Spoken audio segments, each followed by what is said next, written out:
So welcome everyone. Our speaker today, this is the first time she has missed a very special engagement, and that is the Vancouver Ukulele Circle. So Stephanie Gray is actually an avid ukulele player, but in addition to that, she is a Canadian who has spent more than 15 years giving over 800 talks and debates, as well as hundreds of media interviews on abortion to diverse audiences in the United States, Canada, Austria, Latvia, England, Ireland, Costa Rica, and Guatemala. In university settings, she has debated Dr. Fraser Fellows, a late-term abortionist, Ron Fitzsimmons, then executive director of the National Coalition of Abortion Providers, Elizabeth Cavendish, then legal director for NARAL Pro-Choice America, and Dr. Malcolm Potts, the first medical director for the International Planned Parenthood Federation. She's the author of Love Unleashes Life, Abortion and the Art of Communicating Truth, and we have copies of her book available for a subsidized price of $5, so if you're interested, come and buy a copy after the talk. So with no further delay, I will introduce Miss Stephanie Gray. Thank you. Thank you. It's wonderful to be here. I love asking questions. In fact, I have a friend who has nicknamed me Inquisitive Stephanie. And in my vast travels around the world, I have asked a lot of people the following question: who inspires you? And whenever someone answers that question for me, I then follow it up with why. And here's what I've discovered. Very often, there are different answers for who inspires the individuals I've encountered. But I've begun to notice a trend, a theme, when it comes to why certain individuals inspire us. And as I have asked people for the reasons for why certain people inspire them, what I've discovered is it seems generally the people who are inspiring have suffered in some way, or they face some sort of obstacle, or some sort of challenge, or some sort of difficulty. And what sets them apart from those who don't inspire is how they respond to their suffering, to the challenge, to the difficulty. And what I've noticed, this trend, is that it seems inspiring people in the face of obstacles and suffering and difficulty have at least three qualities in common. They put others ahead of themselves, they have perspective, and they do the right thing even when it's hard. They do the right thing even when it's hard. And so what I wanted to do today was look at each of those qualities in more detail and relate them to the very controversial topic of abortion. And in particular, I want to share with you various conversations and encounters I have had with people of all different backgrounds and viewpoints when it comes to abortion, and how I have been able to use those three qualities and show how they align very much with the perspective that I hold, which is the pro-life perspective.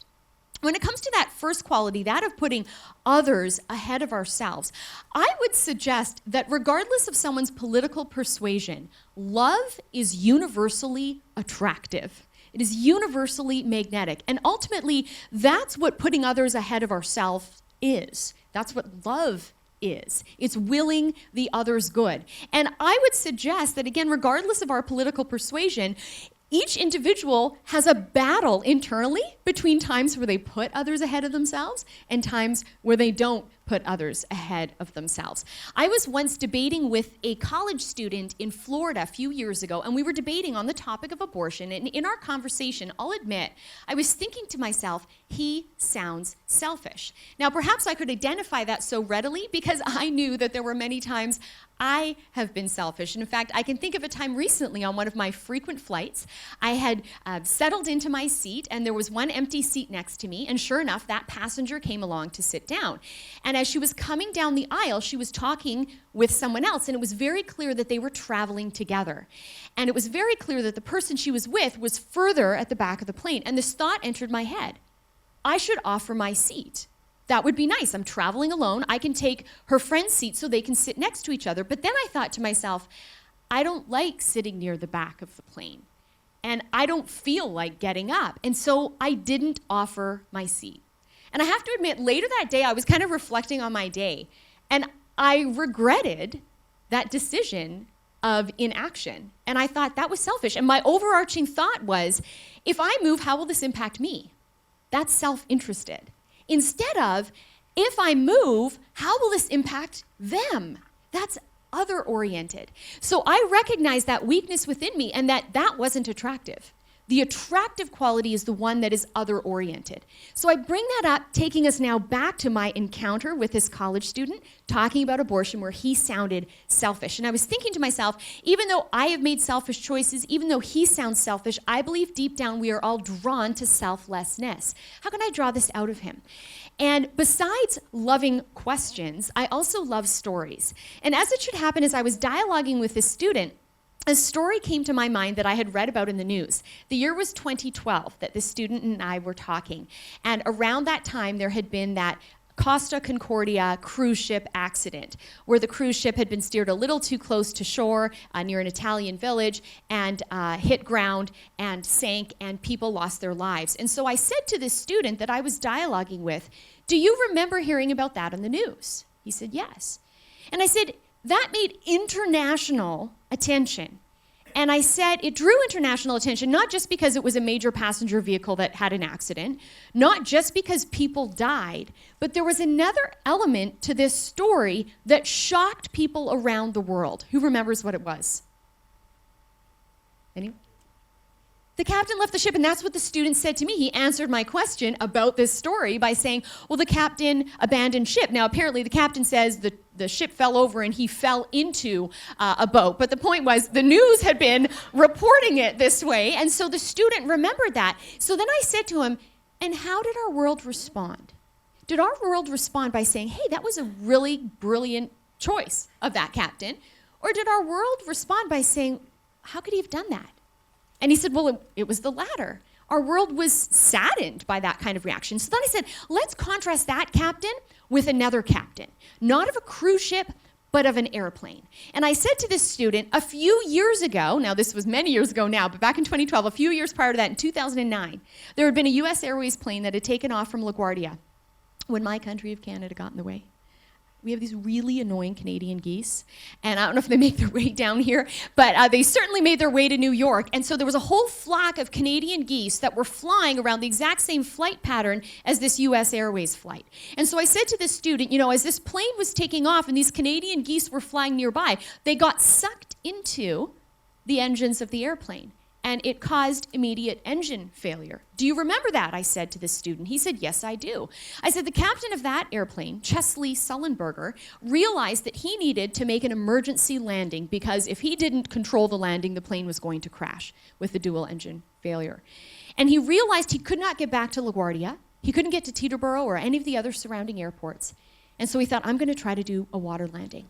And he managed to safely land that US Airways plane on the Hudson River in what became known as the Miracle on the Hudson.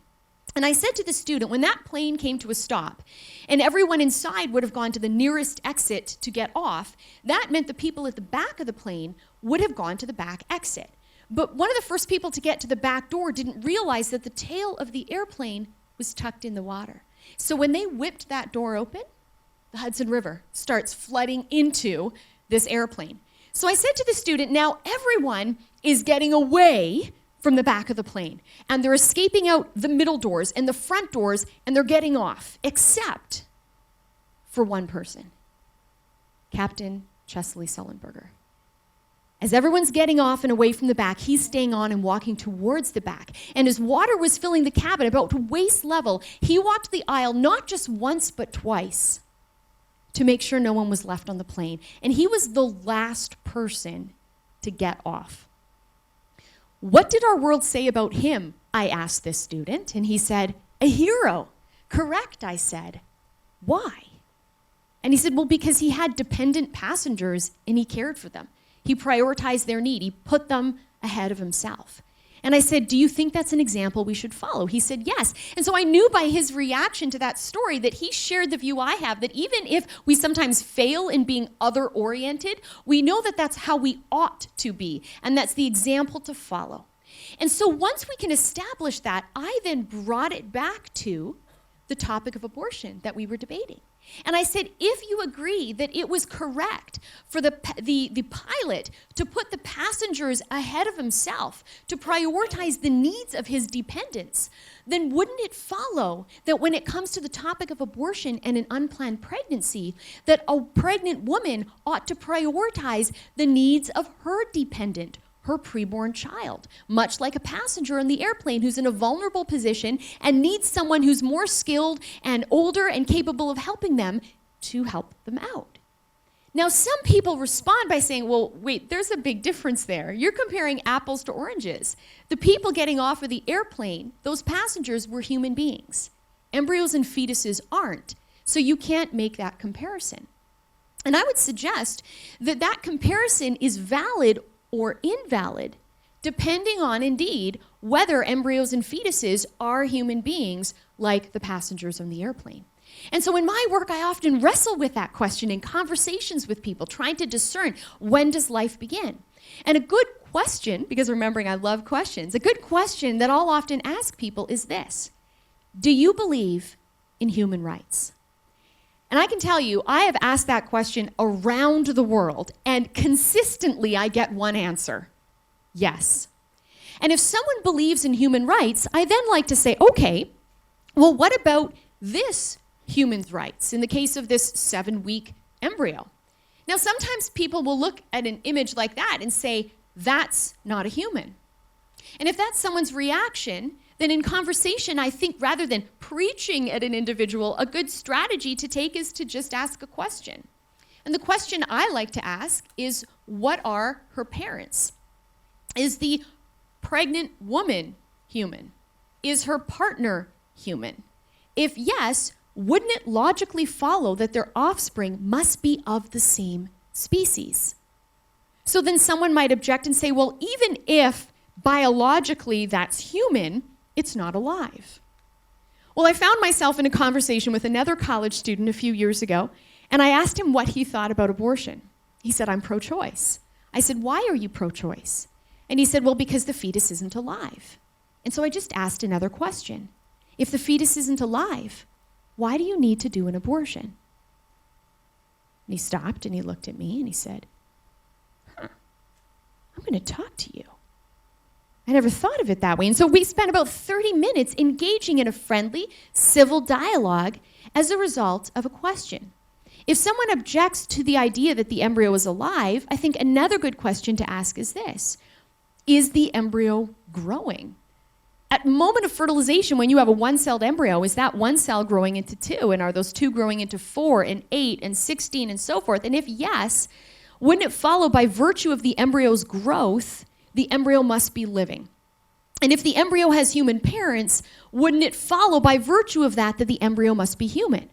And if we believe in human rights, then wouldn't it follow what we know to be a living human has the same human rights as you or me? Now, someone might object at that point and say, but it's just a fetus or it's just an embryo. And so I think a good question to ask that I've asked many people is this: what kind of fetus? If you think about that term for a moment, fetus, that's not species specific. So other species have fetuses.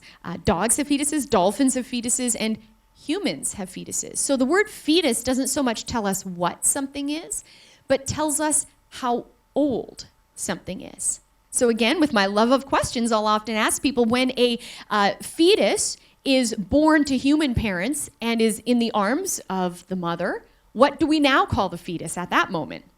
And people will say, well, a baby. And then when the baby turns 2, what do we call the baby? I'll ask. And toddler is what people say. And then when the toddler turns 13, what do we call the toddler? I was once giving a talk, an elderly woman piped up, impossible. That's what we call that individual. And then when impossible turns 21, what do we call impossible? Even more impossible, right? So the point is that we humans have words to refer to age ranges within our species. And so the words adult or teenager, toddler, baby, fetus, and embryo simply tell us how old an entity is, not what an entity is.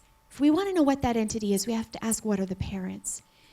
Now, when it comes to the abortion debate, one thing that I have found that provokes a lot of conversation is defining the exact moment the fetus or the embryo came to be. And a lot of times we, as a culture, will resist the idea that when debating abortion, that life would begin at fertilization. And so what I'd like to suggest is that if we weren't talking about abortion, we as a society would more readily accept that life begins at fertilization. In fact, we already do. And a good question to consider involves the following. Imagine someone is not pregnant with an unwanted pregnancy. Imagine they're trying to achieve a pregnancy. They desperately want to be pregnant, but they're struggling with infertility. So imagine this person goes to an infertility specialist, and that physician recommends in vitro fertilization, or IVF, where an egg will be fertilized by a sperm in a petri dish in a lab. Now, setting aside the ethics of that, which could be a whole other talk at Google, setting aside the ethics of that, imagine the individual then goes to an IVF specialist. Have we as a society ever heard someone who's in the business of making life, someone who's an IVF specialist, have we ever heard them say, I just don't know when life begins? If you think about it, when someone is in the business of making life, we never claim to not know when it begins. We know exactly when it begins. The one moment that the IVF specialist is trying to replicate in the lab is the moment of fertilization. The IVF specialist is not happy with just a sperm sample. They're not happy with eggs harvested by perhaps a student in debt trying to get $10,000 or $20,000 for such a procedure. They're not satisfied with just the eggs or just the sperm. The one moment they're trying to create in the lab is not 3 weeks where you have a heartbeat, or 6 weeks where you have brain waves, or a 9-month gestated fetus. The one moment the IVF specialist is trying to create in the lab is the moment of fertilization, which I think tells us we do know when life begins. We know it begins there, particularly when we think about other species, a little less controversial than our own. We never hear horse breeders say, I just don't know how to breed a horse. I don't know when a horse becomes a horse, or someone who's breeding dogs, or a veterinarian in general saying, I don't know when a dog becomes a dog. With other species, we have great clarity. So why with our own species? When it comes to abortion, do we claim to not know when life begins, or we claim that it's confusing? When with these other species or this other topic like IVF, we have great clarity, and we know that moment to be fertilization. When it comes to the debate about abortion, what I have found in debating people formally and informally all over the world is that it's less of a scientific debate and more of a philosophical one. Less a question of when does life begin, because really we know the answer to that, fertilization, but more a question about personhood, which is not really a scientific discussion, but a philosophical one. And there's a whole school of thought by philosopher Peter Singer from Princeton University, who argues abortion is justified, and he even argues some infanticide would be justified. His school of thought comes from the perspective of a definition of personhood that would exclude preborn and some born children. And he would say a person is someone who is rational, conscious, and self-aware. And so I have encountered people, and perhaps some in the room today, some listening in, who would argue that even if biologically the embryo and the fetus are human, that philosophically they're not persons, and that's why we could justify abortion. That's why we wouldn't have to protect embryos and fetuses the way it was good for Captain Sullenberger to protect the passengers on the airplane, because they're people, but embryos and fetuses aren't. So then the question we have to wrestle with is, what is the right definition of a person? Is a person someone who's rational, conscious, and self-aware, so that if you're not those things, you're not a person? Well, what I like to do is ask the question, why isn't, let's say, a one-celled human embryo at fertilization, why isn't that embryo rational, conscious, or self-aware? I think we know the answer to that is, well, the embryo is lacking the organ necessary to be rational, conscious, and self-aware, and that's the brain. So then if we step back for a moment and say, well, why doesn't the embryo at fertilization have a brain? We know the answer to that, well, the embryo hasn't had time to develop the brain. And time is reflected in our age. So the one-celled human embryo yes, isn't rational, conscious, or self-aware in that moment, but ultimately isn't able to do those things or be that way because of how old she is. Now let's contrast that with, let's say, an amoeba. An amoeba is not rational, conscious, or self-aware. Why? Well, because the amoeba doesn't have a brain. Well, why doesn't the amoeba have a brain? Not because it hasn't developed it yet, but because it's not within its nature to develop a brain. Because it's not within its nature to be a thinking thing.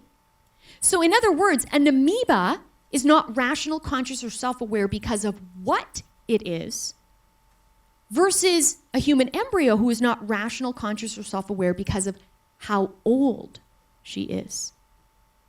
So then that brings me back to the question about human rights. Who gets human rights? Isn't the necessary criteria simply being human? If we were talking, for example, about women's rights, the necessary criteria for getting the right would be being a woman. If we were to talk about children's rights, the necessary criteria would be being a child. So when we talk about human rights, the necessary criteria simply is being human, not being human in a certain age. And so the question is, should personhood be grounded in how old we are, or should personhood be grounded in what we are? Well, to answer that question, I find it helpful to go to the United Nations. The United Nations has a number of different documents on human rights. And as I have read these, I've been astounded by several things that have stood out to me. The first is that in the Universal Declaration of Human Rights, that is a document by the United Nations, it very clearly says all members of the human family have the right to life. So in other words, to get the right to life, all that matters is that you're a member of the human family. But that document does reference persons. And it references persons in Article 6. And in Article 6 of the Universal Declaration of Human Rights, it says everyone has a right to recognition everywhere as a person before the law. Well, let's define our terms. Who's everyone? Earlier in the document, in the preamble, everyone's defined as all members of the human family. So this document is essentially declaring if you're a member of the human family, you should automatically be considered a person. Now, to understand why the UN would say that, I think we need to put that document into context and understand the history of how it came to be. The Universal Declaration of Human Rights was adopted in the late 1940s. Of course, we know in the early 1940s we had the Holocaust, where what happened? Some humans were deprived of personhood status based on some feature about them, ethnicity, religion, sexual orientation. And so the UN comes up with this document to say, no, the one thing we all have in common is our human nature. And to ensure that we don't repeat the injustices of the past, it codifies, it puts in writing this idea that if you're a member of the human family, you ought to automatically be considered a person, and you should not be deprived of your personhood rights based on some quality like ethnicity, religion, sexual orientation. And in the same way, if that's true, then we ought to say the same thing about what we know to be a human embryo and a human fetus. The quality of age shouldn't be the basis for which someone has personhood status.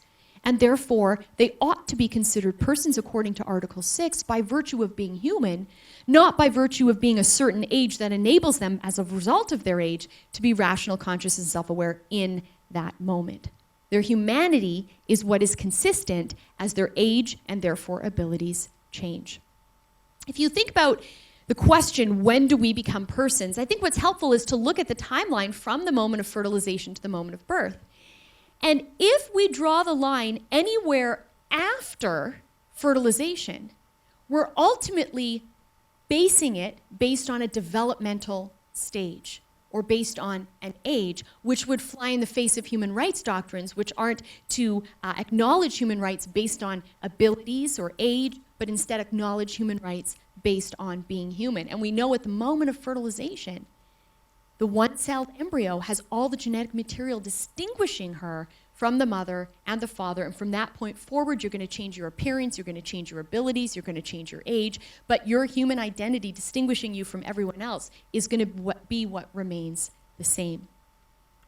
As I have dialogued with a lot of people over the years, not only have I found the question of personhood being raised in conversation, but I have also found the question of the dependency of the preborn child being used as grounds to justify abortion, where some people will say, look, if someone has an infant and they don't want the infant, any of us in the room are capable of caring for the infant.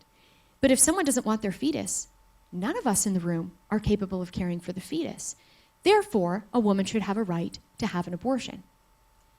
When I hear that argument, what crosses my mind is, does the greater dependency of the fetus make the mother less responsible or more responsible? Well, I found myself in conversation a few years ago with a different student, and this young woman said to me, look, if you have a baby in one hand and a fetus in the other hand, you obviously pick the baby. And I thought to myself for a moment about babies versus fetuses. As I just said a moment ago, if there was a baby in this room napping, we could all leave and come back and the baby would be fine. But if there was a fetus left out on the podium here and we all leave and come back, the fetus is going to be dead. So I thought, in a sense, babies are stronger and fetuses are weaker in relation to each other. So I thought what this student actually said to me, although she didn't verbalize it, was this. If you have a strong person in one hand and you have a weaker person in the other hand, you obviously pick the stronger person.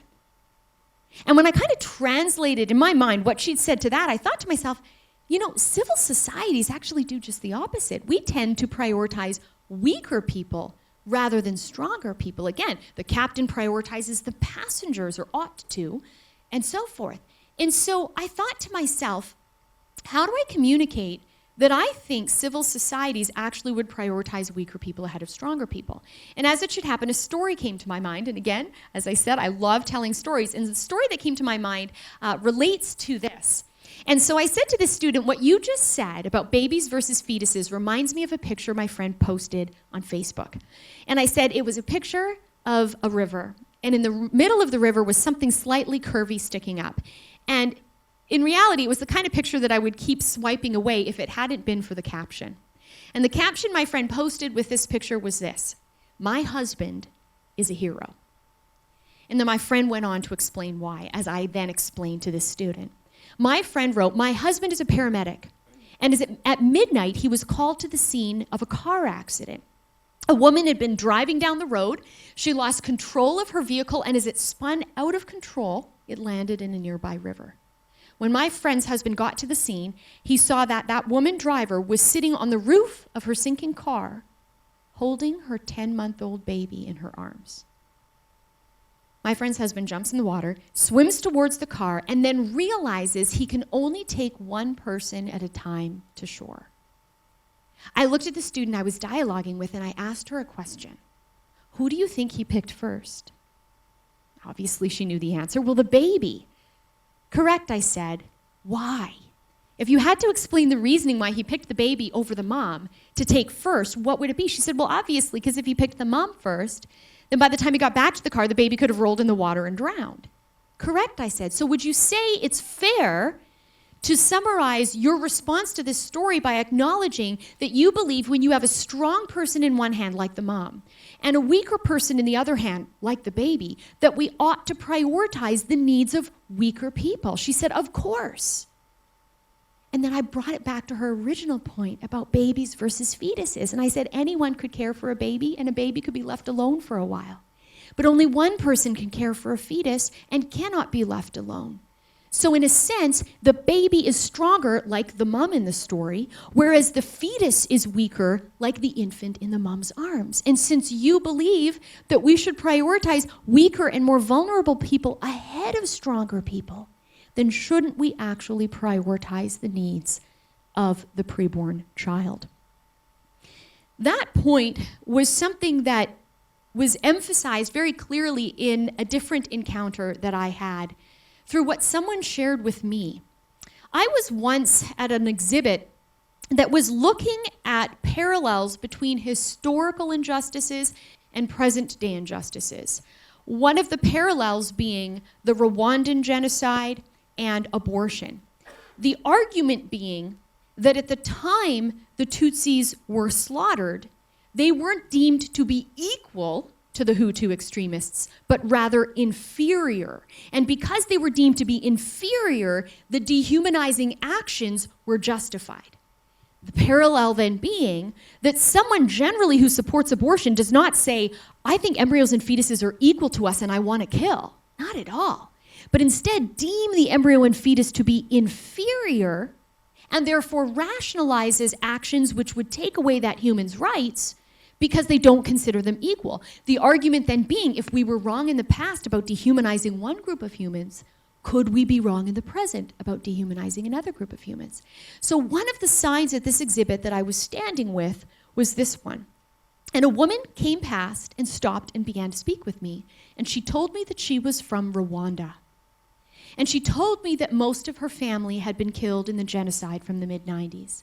And I will admit, I became very self-conscious standing representing this sign, because I began to wonder if perhaps this woman would be offended by the comparison that I was making. But instead of assuming and wondering, I thought the best thing I can do is seek to understand and ask her a question. And so I looked at this woman and I said, given all you have told me about the brutality that your family members were victims of, what you just barely escaped by fleeing the country before things got really bad, how do you feel, I said, about this comparison I'm making? And she stepped back and she moved her gaze really from me. She hadn't really looked that closely at the picture. And then she just stood in silence for about 20 seconds as she looked at this poster. And then finally, she pointed to the picture of the aborted child and she said, that's worse. Because at least my family could try to run away. This woman recognized the greater a human's vulnerability, the greater another's responsibility towards that individual. So if we think about that first quality that I have identified, that inspiring people seem to have, that people I've dialogued with have shared with me, it is the idea that we ought to put others ahead of ourselves. Even when we've failed, we know deep down that that's something to aspire towards. And it's clear that the human embryo and fetus are an other, just like the passengers in the airplane. The next point that I wanted to address today is the second quality I have found in inspiring people, which is that they have perspective. One of my favorite authors is Dr. Viktor Frankl, who has written the book Man's Search for Meaning. I love books, and I love gifting books to other people. And Man's Search for Meaning is probably the leading book that I have given to a lot of people. The other one would be Essentialism by Greg Cannoun, which is a phenomenal book. But not what I'm here to talk about right now. But Man's Search for Meaning I've given away to so many people. And this book was written by a man who was a Holocaust survivor and a psychiatrist. And so Man's Search for Meaning is really a two-part book. The first part is about his experiences in the concentration camps. And the second part of his book is his theories in psychology.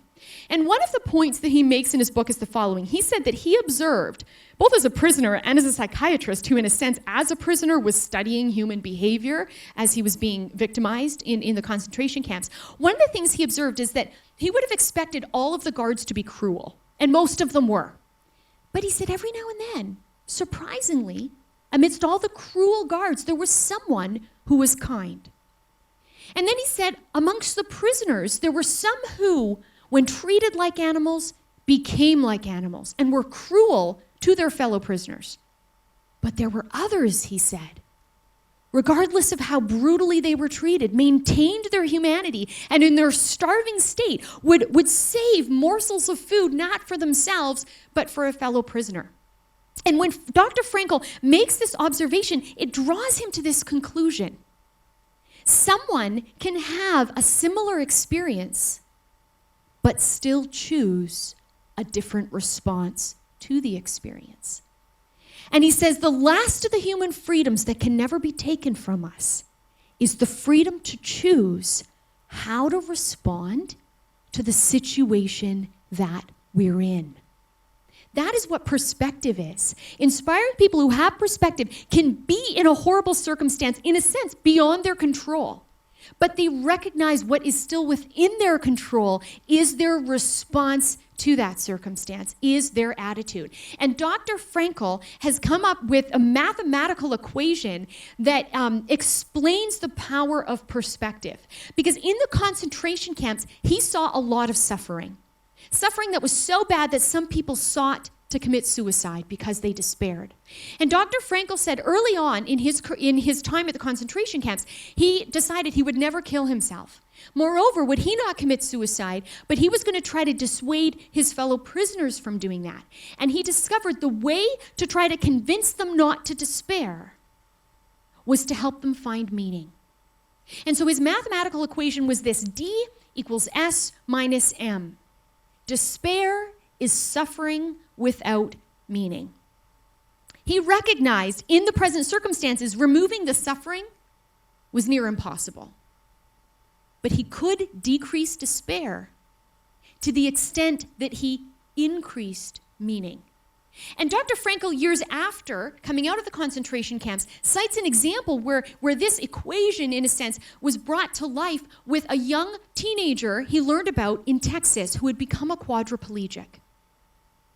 A lot of times when people are asked, imagine if you were suddenly paralyzed, would you want to keep living? And when we're not in that state, we think, no, I wouldn't. Well, Dr. Frankl cites an example of someone who found herself not being asked that question in a hypothetical, but that was reality. She became quadriplegic. She would spend her days watching the news, reading the news. And whenever she came across a story of someone who was going through a very difficult time, of someone who was suffering in some way, she would ask an assistant to bring a stick and place it in her mouth. She would then use that stick, bend over to press keys on a keyboard so she could write letters of encouragement to the people she'd read about in the news. And Dr. Frankl said her life is filled with an abundant sense of meaning. We decrease despair in the presence of suffering to the extent we increase meaning. That's what I mean by perspective. I saw the power of perspective up close and personally a few years ago when I had the privilege of spending an afternoon with this young man, Nick Vujicic. How many of you have heard of this motivational speaker? I did a quick Google search as to whether you had a Talks at Google with Nick Vujicic, and I don't think you have, so I highly recommend it. This guy is hilarious. So it helps that he has an accent. He's from Australia. I just think accents are cool. And but he's really funny. So anyways, I know someone who knows Nick, and he was coming to the city I used to live in Canada, in Calgary. And so I thought, I got to try to meet this guy because I talk about his story so often. So sure enough, he was willing to meet with me and my colleagues. And we surprised my colleagues with him. They didn't know that he was coming, and they all knew his story. So when he came to the office, they were shocked. Like they were, like, no way, this isn't you. And then Nick looks at everyone. He goes, I'm not Nick Vujicic. I'm his stunt double. So anyways, Nick is a funny guy. He lives a full life. He loves traveling the world, speaking to millions of people and inspiring them, getting access to audiences I could only dream of getting access to. And it's because of what he doesn't have. It's because of his lack of limbs. He looks at this disability as an opportunity, but he didn't always have that attitude. He didn't always have that perspective. When Nick was a child, he was bullied and taunted and made fun of so much that one night, while lying in the family bathtub, he thought about rolling over and drowning himself in an act of suicide. Now, he obviously didn't do that. But what's also obvious is that his circumstances didn't change. He still lacks the limbs now that he lacked in that bathtub. So what's changed? His perspective. Instead of thinking about what his lack of limbs prevents him from doing, he started to think about what his lack of limbs enabled him to do. The afternoon I spent with him, I spent also with another family he had invited along. And that family included this 2-year-old girl, Brooke. And as you can see, Brooke doesn't have arms. Nick's lack of limbs was not diagnosed in utero by ultrasound. It was only discovered when he was born. Brooke's lack of limbs, or her lack of arms, on the other hand, was discovered while her mom was pregnant via ultrasound. And when the mom went for a routine ultrasound and they saw the fetus didn't have arms, the doctors offered to do an abortion. Brooke's parents said no. They didn't have a smartphone at the time, so they went home, and where do you think they went? Google. I've told this story so much, but I have to say I've never told it at Google, so I think that's really cool. So they went on to Google, and they typed "no arms, enter." And the first hit was Nick Vujicic. And they spent the rest of that pregnancy looking at videos of someone who was like their daughter.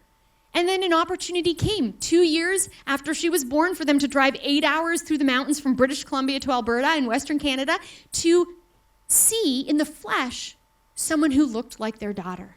And when I saw Nick and Brooke interact, I thought he is uniquely positioned to motivate and inspire Brooke in a way her parents can't, in a way her sister can't, in a way none of us could. And it's because of what he doesn't have. His obstacle is now his opportunity. That's the power of perspective. I think that can be then obviously related to the abortion discussion. How can we change our perspective in an unplanned crisis situation? In another occasion where I was on a college campus, a student came to the microphone and said, "My stepmom had an abortion because she was told her fetus was going to die at birth. Are you telling me she was wrong?" And I first expressed sympathy to the student, saying that I was sorry for the suffering that his stepmom went through, and I don't pretend to know what that must have been like. And I said to him, "Your question is a fair one, and I'm going to answer it." But I said, "If you'll bear with me, I believe I can best address your question by engaging you in a dialogue, by asking you some questions. Would that be okay?" He said, "Sure." I said, "Okay, well, the question I have for you actually involves setting aside the abortion topic for just a moment and entering into a thought experiment." I said, "I want you to imagine that someone you love dearly on the opposite end of the country calls you today and says, 'I've just been diagnosed with cancer and I've been given 4 weeks left to live.'" I looked at this student and I said, "Would you wait until week 3, day 6, to hop on a plane and go say goodbye to the person you love? Or," I said, "would you take the next flight out and savor every moment of every day of the next 4 weeks with the person you love?" And he said, "Well, the second option." I said, "Me too." And here's what I think this says about us. What I think it says about us is we recognize when we have a minimal amount of time left with someone we love, we want to maximize the minimal time. We don't want to cut short the already short time we have. That's perspective. So I said, let's take that principle, that perspective, and let's apply it to the situation your stepmom found herself in.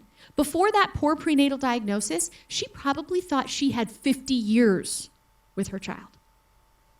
And in one moment of hearing that news, your baby's going to die at birth, she went from having 50 years to roughly 20 weeks. I said, based on your analysis of the thought experiment, why would we cut short the already short time we have left? Instead, wouldn't we want to savor every moment of every day of the next 20 weeks with a child that we love? Now, upon the birth happening and the child dying, would there be sorrow, grief? Absolutely. But if you have the abortion and you wanted to be pregnant, would there be sorrow and grief?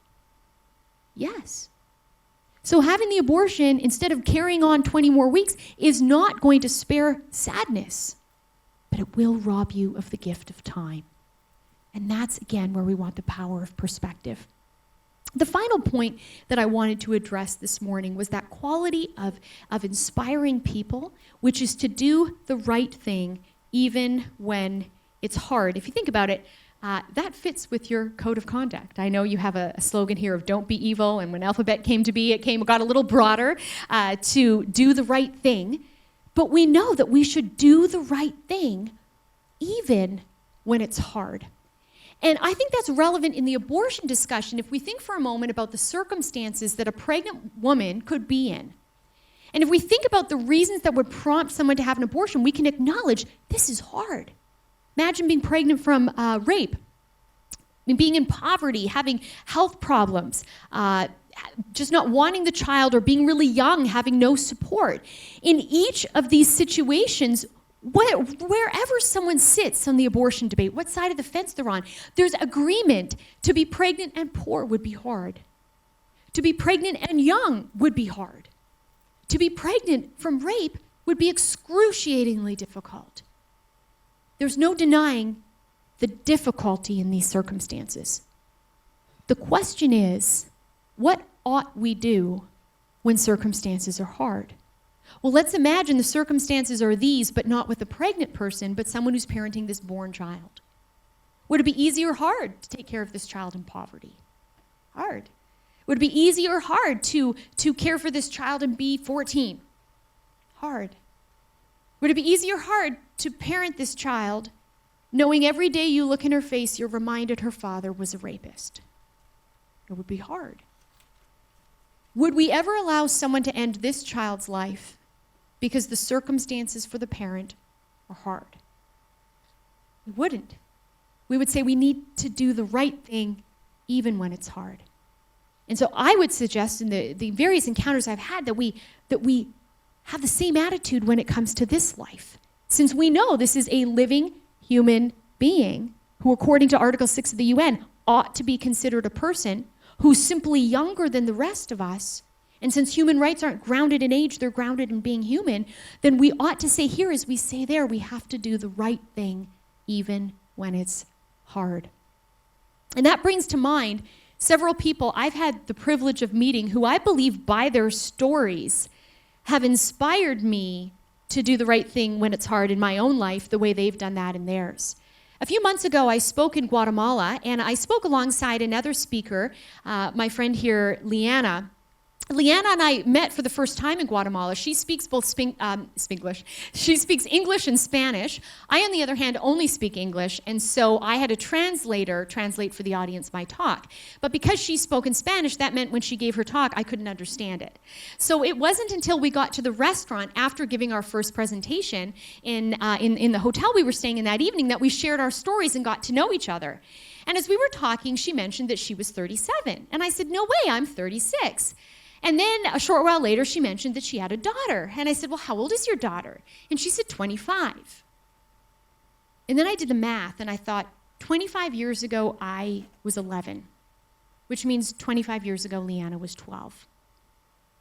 And Leanna told me her story that growing up in Mexico City, when she was 12, one day, 2 men kidnapped her, held her for 2 days, and brutally raped her. She got pregnant from that rape. And when she went to the doctor and discovered this, the doctors offered her an abortion. And Leanna asked the doctors if abortion would help her forget the rape, if it would help ease her pain and suffering. And the doctor said, well, no, it won't do that. And she realized in that moment that if ending her baby's life wouldn't benefit anybody, she wasn't going to do it. And Leanna said, if abortion wasn't going to heal anything, I didn't see the point. She said, I just knew I had somebody inside my body. I never thought about who her biological father was. She was my kid. She was inside of me, and just knowing she needed me made me want to get a job to help her. But in an interview Leanna did, she shared that although that was her attitude about the pregnancy, the rape itself caused her life to become a living hell. No matter how many times she showered, she could not get rid of the feeling that she was dirty. And so she started to entertain thoughts, or she thought about committing suicide. But when she thought about committing suicide, she remembered she was pregnant, and she had to think not only about herself, but about the child. And so she didn't kill herself. And she looked at me in that restaurant in Guatemala, and she said to me, Stephanie, I saved my daughter's life, but she saved mine. In another story of an inspiring person I've met who I believe brings this third principle to life, I'm reminded of a young woman by the name of Veronica who was a college student who got pregnant unexpectedly. And her boyfriend wanted her to have an abortion, and her friends wanted her to have an abortion. But she ended up telling her parents and moving back home and getting support. And she sent me this picture of her and her daughter, Amelia. And I'd like to read for you what she said to me when she sent this picture. She said, "The picture I've enclosed of Amelia and I doesn't fully show my face, but it's an important picture to me. Amelia became very ill with respiratory problems around 7 months, which meant a lot of nights dealing with fever, congestion, pain control, and a sad little baby who kept waking up due to having trouble breathing in her sleep. She said, I took this picture one night when I decided to let her sleep on my chest instead of the crib. And she slept throughout the night. And so I did that every night until she was better. And she said to me, it represents what we do as mothers, that we stop looking at ourselves as individuals with needs. And instead, we begin to look at how we can serve another and therefore love another. And with doing that, she said, comes learning to love ourselves. And finally, I'm reminded of my friend Debbie. Debbie's story is similar to Leanna's and Veronica's in that she was unexpectedly pregnant. But unlike Leanna's and Veronica's story, Debbie had an abortion. And she deeply regrets having made that choice, but realizes, like all of us, she cannot undo her past. But she became convicted that if she had regrets, and she knew the impact of her choice back then that she lives with now, that she would have wanted someone to tell their story. And so she's decided to tell her story to try to help people think differently when it comes to the crisis they're in. And so she travels to different audiences and she talks about her choice and she talks about regretting it. And once she was in an audience where a student had a friend en route to an abortion clinic and he simply sent his friend a text. There's a woman here who regrets her abortion. And the friend texted back, why? And so this young woman was willing to sit down with Debbie and listen to not only Debbie's story, but give Debbie an opportunity to listen to her and what her reasonings were for abortion. And she felt she had no support, that she couldn't get through that pregnancy and parenting. So Debbie said, I'll support you, and your friend here will support you. That girl didn't go to the abortion clinic that day, but she did go the next day to hear her child's heartbeat.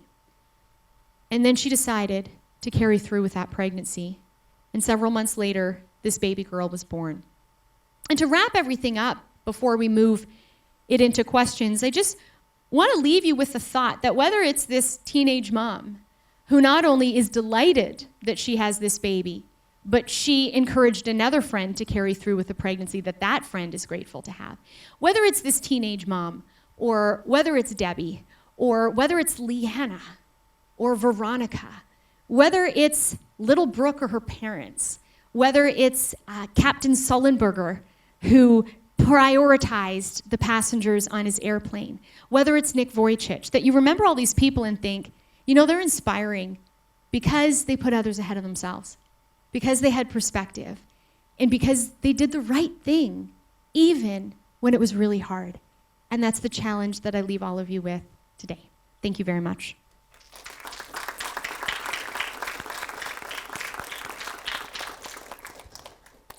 At this point, I would be happy to engage you in a dialogue, a conversation, and a question and answer period. So if you have questions about the topic in general or anything I've shared, I would be happy to answer them. And Mark has a microphone over there, and he will take it around.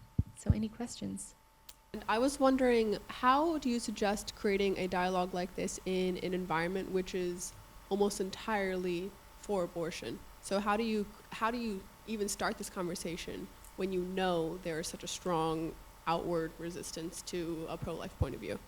You know, hopefully it came through in the stories that I shared that I think a lot of the times the way we start conversations, whether we think it's an environment that's going to be friendly or not so friendly, is to start conversations with open-ended questions. So I will ask people, what do you think about abortion? And if that might seem like a really random, not so much lunch table conversation, you could maybe find an article in the newspaper or something that you read about online that somehow relates and bring it up and say, did you see that article about X, Y, or Z? And it made me think, what do you think about this topic? What do you think about abortion? And really seek to understand where that where that person is coming from. And to give you an example, once on an airplane, a guy sitting next to me, we shared what our jobs were, and he asked what I did, and I said, I go and give talks about abortion. And he said, really? That's fascinating. And I just looked at him and said, what do you think about abortion? And he said, I think it's necessary sometimes. And I just asked another question. I said, when do you think it's necessary? And he said, like cases of rape. And I said, I agree with you that rape is a horrible evil. And we need to not only support the woman who's been victimized, but we need far more serious consequences for the rapist. And then I said to him, I have to ask myself a question, though. And the question I have to ask myself is this: is it fair to give the death penalty to the innocent child?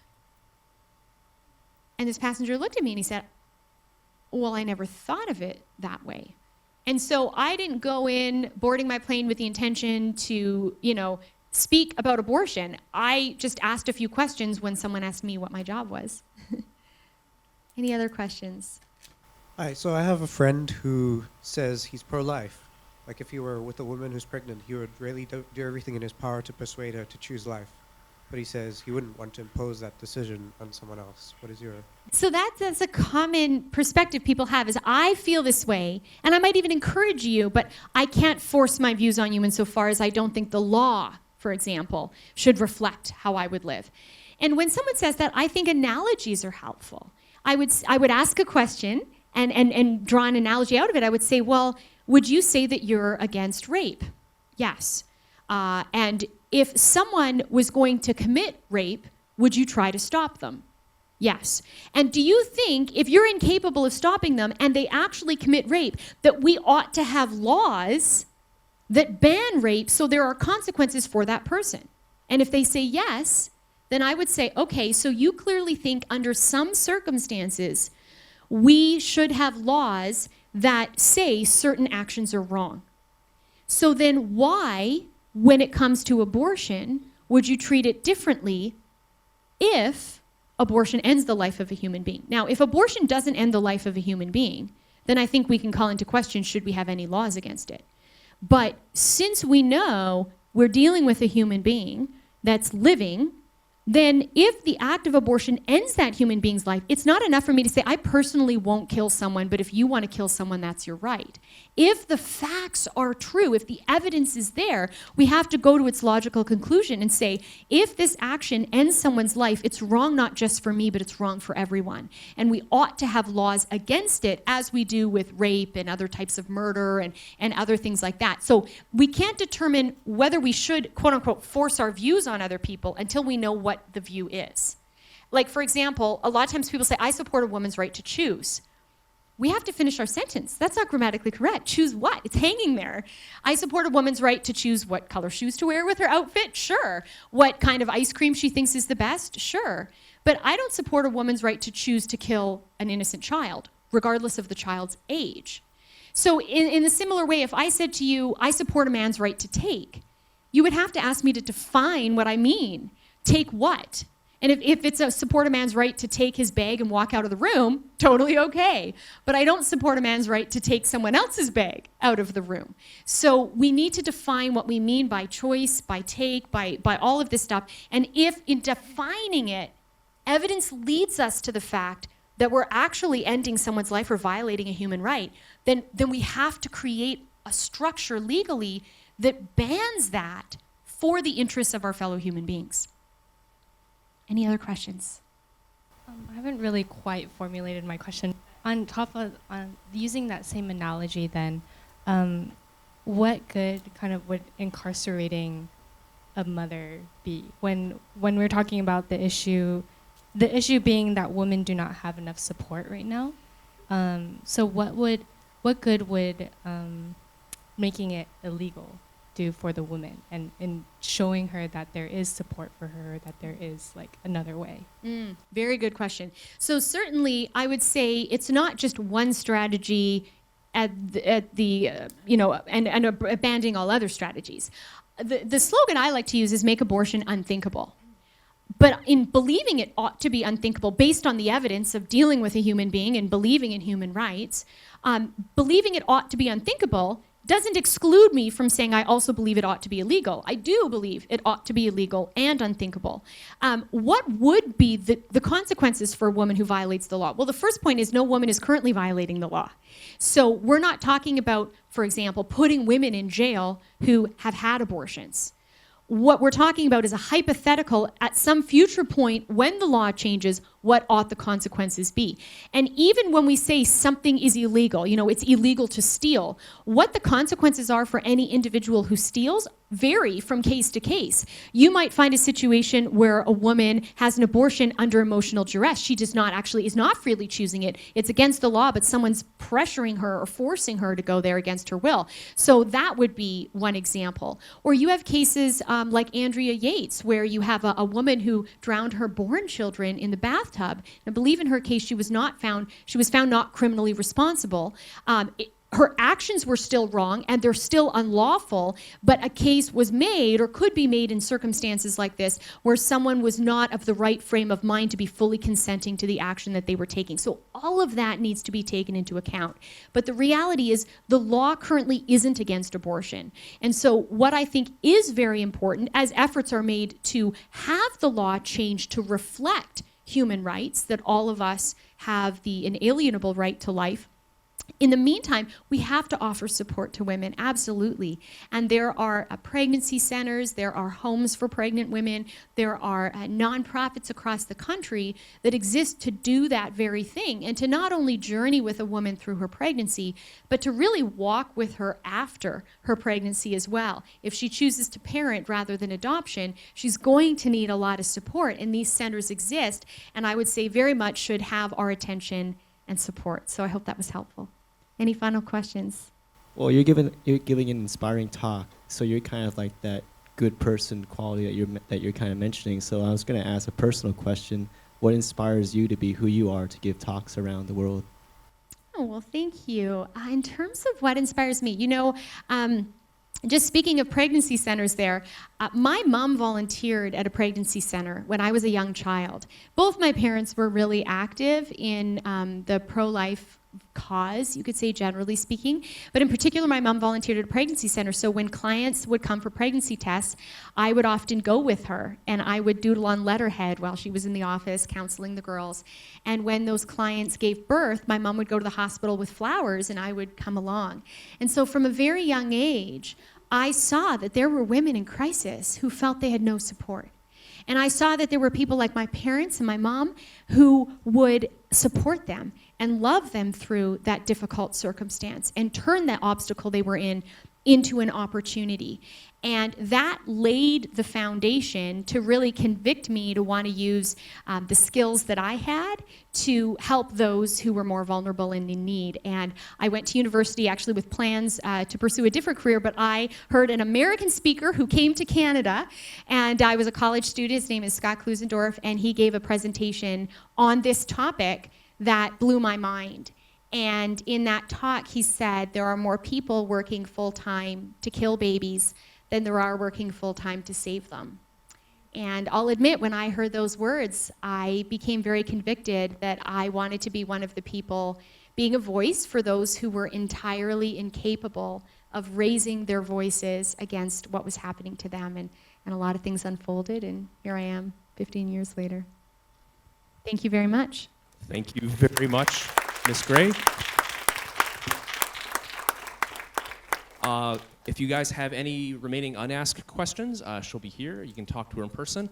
And again, we have copies of her book, Love Unleashes Life. So thank you very much for coming, and for those tuning in as well, too. Thank you.